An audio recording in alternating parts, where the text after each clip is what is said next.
And as Moses lifted up the serpent in the wilderness, even so must the Son of Man be lifted up.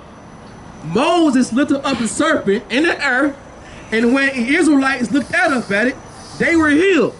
Christ is saying when he's lifted up on the Christ, he's doing that for the Israelites. Same way Moses lifted up the serpent in the air, it healed only the Israelites. That's right. So who is Christ dying for? Only the Israelites, That's man. right. That's Nobody right. else.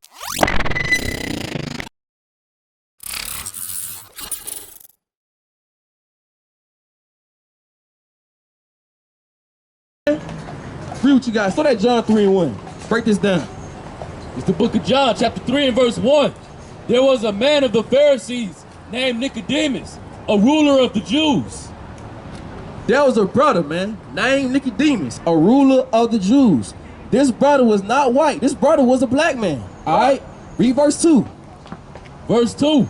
The same came to Jesus by night and said unto him, Rabbi, we know that thou art a teacher come from God, for no man can do these miracles that thou doest except God be with him. So Nicodemus was curious, man. He knew that Christ was doing something that nobody else could do. He was very curious. So what did he do? He went to Christ alone, all right? In John chapter 3, it's an A and B conversation between Nicodemus and with Christ. That's it, man. It's an A and B conversation. Two brothers talking. That's all. And that's very important because you ask Christians, they'll say, oh, Christ talking to everybody. He was presented to the whole wide world. No. He was talking to another brother named Nicodemus. Now drop down to chapter 3 and verse 14.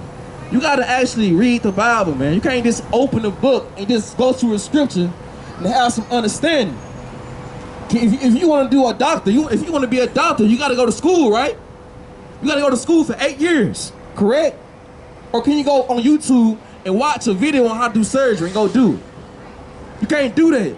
You gotta go by protocol for everything you do, including this Bible. It's like going to the movie theater and it's going to the movie halfway through it. You gotta sit through the whole movie to understand the movie. That's the same exact thing with the Bible, man.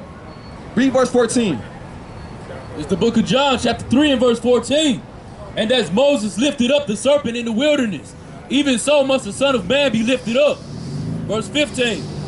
Now, my question is to everybody, all these Christians. Why is Christ talking about something that Moses did in the Old Testament? You understand? I thought the Old Testament was done away with. But why is Christ talking about something that Moses did in John 3 and 14? In fact, Christ is referring to the Old Testament all through the New Testament. So what does that mean? You got to go back to the Old Testament to see what Christ is talking about right here. You understand? Read that again. This book of John, chapter 3 and verse 14. And as Moses lifted up the serpent in the wilderness, even so must the Son of Man be lifted up. Now go to Numbers, chapter 21 and verse 5. Let's see why Christ is talking about something that Moses did in the Old Testament. Why is this important?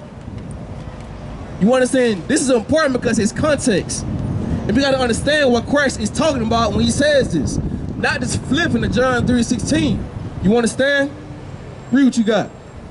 Verse 5. This is Numbers chapter 21 and verse 5. And the people spake against God and against Moses. Wherefore have he brought us up out of Egypt to die in the wilderness?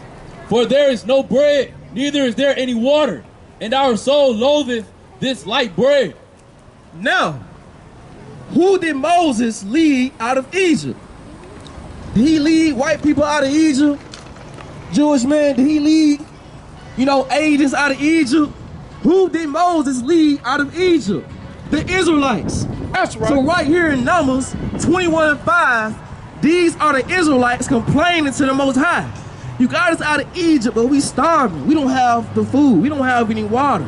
You got us out here walking through the wilderness, complaining. And this is what black people do to this day.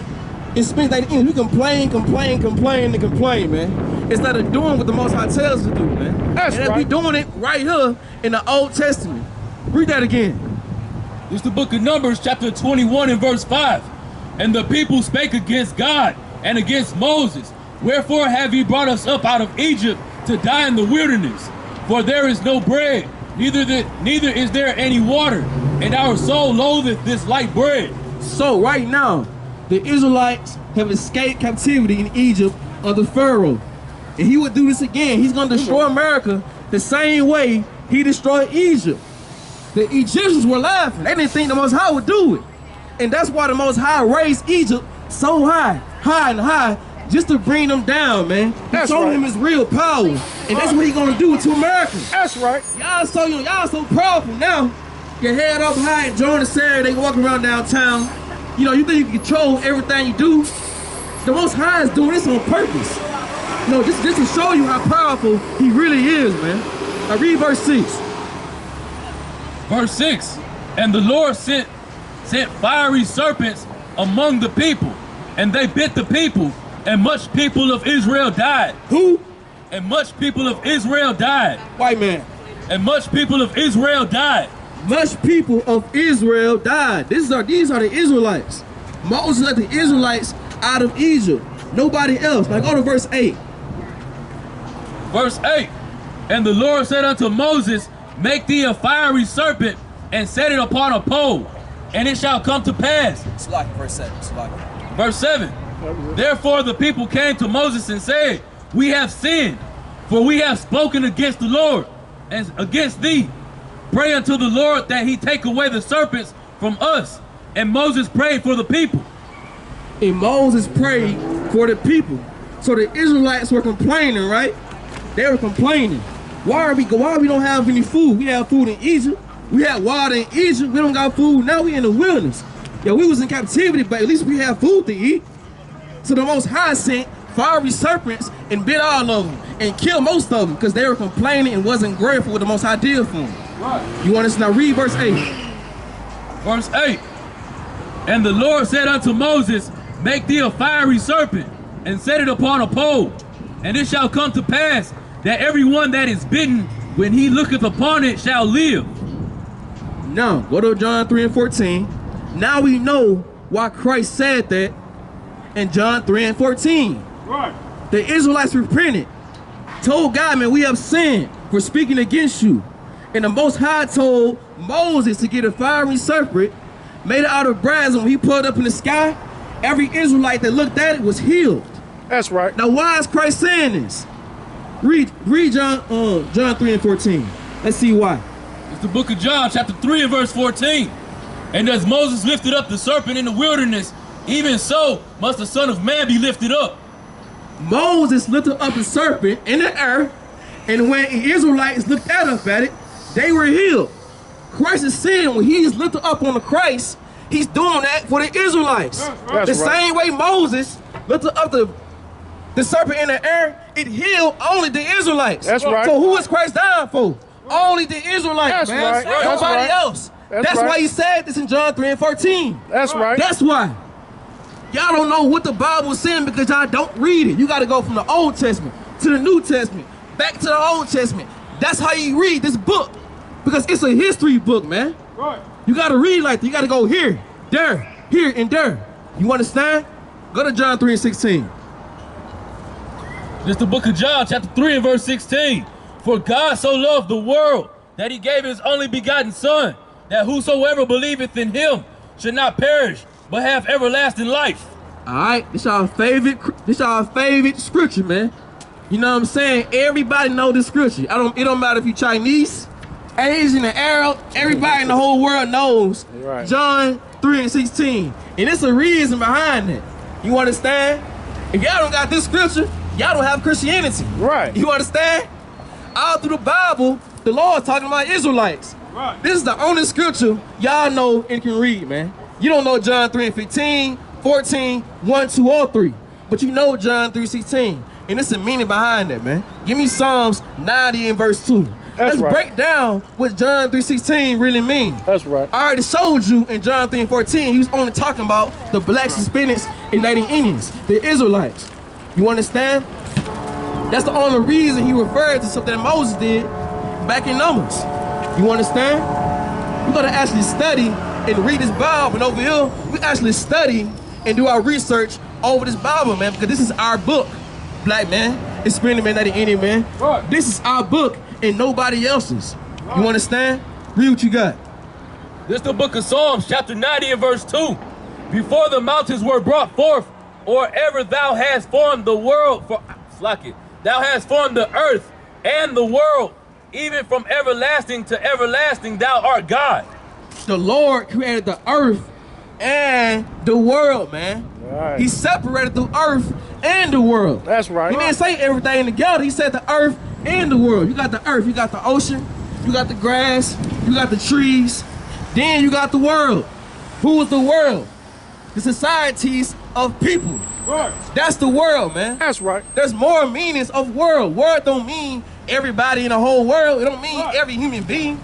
The Most High made it separate. The earth and the world, man. You understand? Now give me 1 John 2 and 15.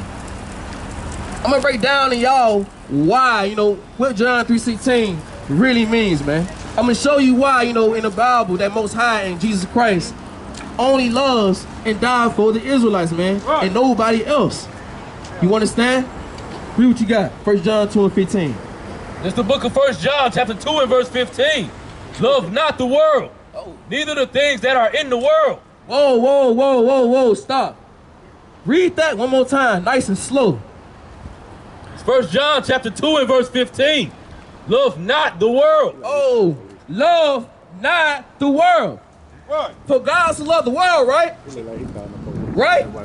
For God so loved the world, right? Read it again. Love not the world. Oh my God. Love not the world. Why in the same testament it's a law for you to not love the world, but in John 3 and 16 it says for God to love the world. Right. What does that mean? Now a Christian would say, oh, that's contradiction. That's right. That's contradiction, right? That's confusing, right? Because you don't know context. Right. Y'all don't know context. You don't know the Bible. And this proves it's more than one meaning to the world. Right. Read the whole scripture. This book of 1 John, chapter 2 and verse 15. Love not the world, neither the things that are in the world. If any man love the world, the love of the Father is not in him. Right. If any man love this wicked, evil place, the love of God is not inside him. That's right. You gotta hate this place to love the world, man. Which explains to you that Christianity is really just white supremacy. That's all it really is, man. Right. That's all it is. The Most High said, love not the world. What does America say? God bless America. Right. But God said, don't love America. Right. So who's wrong? The Bible or the Christian church? Who tells the truth? The Bible or the church? The Bible, man. Y'all don't know these scriptures. Y'all don't know what's going on. Y'all confused now. Joe Biden don't know what to do. He finna die any day. Right. He don't know what to do. Y'all in trouble, America. Y'all are in trouble. And now they want Robert Kennedy for president, man. Y'all don't know what to. Y'all might as well get the white flag and just throw it in the air, man. Right. Throw it in the air. We lost. Our dollar lost currency. We don't know what's going on. We don't know what to do. We didn't get Ukraine all this damn money. They finna lose. We might as well just join China at this point. Just give it up, join China. It's finna get ugly for y'all, man. That's right. Because Christ, God is not on y'all side. Right. Look what's going on, man. God does not love this place. And I'm proving it to you right here, man. Read that one more time, Salaki. I gotta get that one more time, man. One more time. This 1 John chapter 2 and verse 15. Love not the world, neither the things that are in the world. If any man love the world, the love of the Father is not in him. Love not the world, man. You gotta hate this place. You gotta hate the things they do to our children, to our people. You know what I'm saying? God is not in this world, man. All I see is destruction going on. You understand? To my people only. I got a problem with that. And God does too. You understand? Give me Hebrews chapter 1 verse 2. I'm gonna show you that it's more than one meaning to world, man. In fact, there are more than one worlds. We got the free world, you know what I'm saying? You got the sports world. You got all kind of worlds. Sea world. Sea world. You got all kind of worlds, man. Disney you want world. us the Disney world? You got millions of worlds, man. It's not just one world. The one world don't mean everybody, every human being on earth. Right. You understand? And John 3 and 14 will tell you that, man. 1 John 2 and 15 will tell you that. The Christian pastor, he won't tell you that. Right. He's gonna lie to you because he won't show money. And not $1 than worse, they lost all this currency. Oh my God. It was 10%. Your time's gonna be 80% in the church. Right. The damn dollar lost all this currency. The pastor need more. Right. He need double. That's right. You understand? EBT. Yeah, you need EBT. You need it all, man. Because the US dollar, it's worthless now. Right. You understand? Hey, read what you got. This is the book of Hebrews, chapter 1 and verse 2. Hath in these last days spoken unto us by his Son, whom he hath appointed heir of all things, by whom he also made the worlds. The what? The worlds. Spell words. WORLDS. Woo! WORLDS. Right. I thought it was one world. Right. I thought it was one world, man. Right. Right. There are more than one world according to the Bible. Right. So in John 3:16, when it says from God so loved the world, what world is he talking about then? That's a question. What is Christ talking about in John 3:16? When he says, with God so loved the world, well, right here it says it's more than one world. Right. Read that one more time, the last part of it, Salaki. Y'all don't hear me. By whom also he made the worlds. WORLDS. Worlds, man. Right. Christ was not talking about every human being in the world. Now, what world is he talking about then? Go to Isaiah 45:17. That's right. I'm going to show you what world that Christ died for. Right. You understand? He didn't die for every nation on earth. Read what you got. This is the book of Isaiah, chapter 45 and verse 17. But Israel shall be saved in the Lord. Whoa, say that one more time. Who? But Israel shall be saved in the Lord with an everlasting salvation. With a what? An everlasting salvation.